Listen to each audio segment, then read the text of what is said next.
चर्चा में भाग लेंगे माननीय सदस्य श्री दीपराज जी। अध्यक्ष महोदय, उपाध्यक्ष महोदय, आपने मुझे राज्यपाल जी के अभिभाषण पे बोलने का मौका दिया, उसके लिए बहुत बहुत धन्यवाद।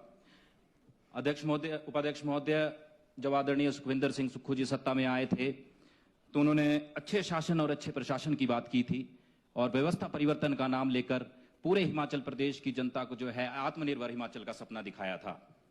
मैं आपको बताना चाहता हूं, असलियत बताना चाहता हूं कि आत्मनिर्भर तो आप बन रहे हैं, लेकिन आप आत्मनिर्भर किस तरह से बन रहे हैं। सबसे पहले अगर मैं बात करूं हिमाचल प्रदेश के वृद्धों की, जब उनको पेंशन ही नहीं मिलेगी और बुढ़ापे में आज उनको जब घर घर जाके काम करना पड़ रहा है तो खुद होगा हिमाचल आत्मनिर्भर। उसके बाद मैं बात करूं हमारी सड़कों की, जब हमारी सड़कें ही ठीक नहीं हो रही हैं पिछले 2 साल से, तो और लोगों को अपने पैसे लगा के जब सड़कें ठीक करनी पड़ रही हैं तब बन रहा है आत्मनिर्भर हिमाचल। मैं बात करूं शिक्षा की, स्कूलों में टीचर ही नहीं है, जब स्कूलों में टीचर ही नहीं होंगे तो लोगों को अपने बच्चों को प्राइवेट संस्थानों में पढ़ाना पड़ेगा, तो फिर बनेगा आत्मनिर्भर हिमाचल।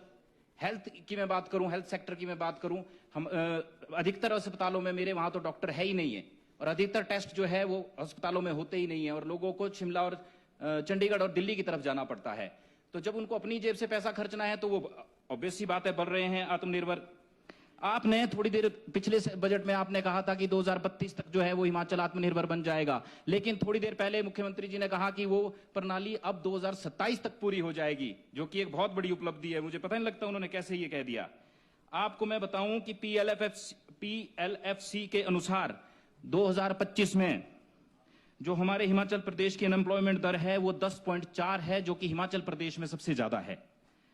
और हिमाचल जिसमें से कि 24% महिलाओं का है, जो पूरे प्रदेश में सबसे ज्यादा है।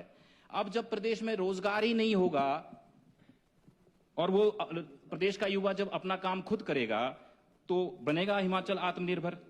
उसके अलावा मैंने एक बात देखी कि बार बार जो है स्टार्टअप और इंसेंटिव पे बड़ी बात कही जाती है। पहले तो उपाध्यक्ष महोदय, आपके माध्यम से मैं सरकार को बताना चाहूंगा कि जो आप ये ई टैक्सी के लिए और प्राकृतिक खेती के लिए जो पैसे देते हैं, इसे स्टार्टअप नहीं कहा जाता है, इसे कहते हैं इंसेंटिव। और एक बात मैं और कहूं कि जैसे ही सरकार बनी वैसे ही सुख ट्विंगलिंग लैब में एक नया स्टार्टअप इंक्यूबेट हुआ।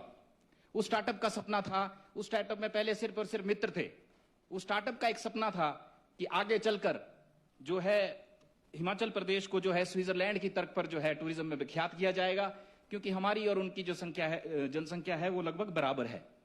लेकिन धीरे धीरे इस स्टार्टअप के चलते हिमाचल प्रदेश पे कर्जा जो है 1 लाख करोड़ से ऊपर हो गया है।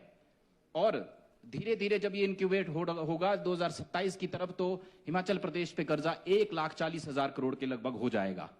और पहले तो इस स्टार्टअप में सिर्फ मित्र ही मित्र थे, अब इस स्टार्टअप में फैमिली भी आ गई है, तो इस स्टार्टअप को जो है फैमिली एंड फ्रेंड्स कहा जाए तो गलत नहीं होगा।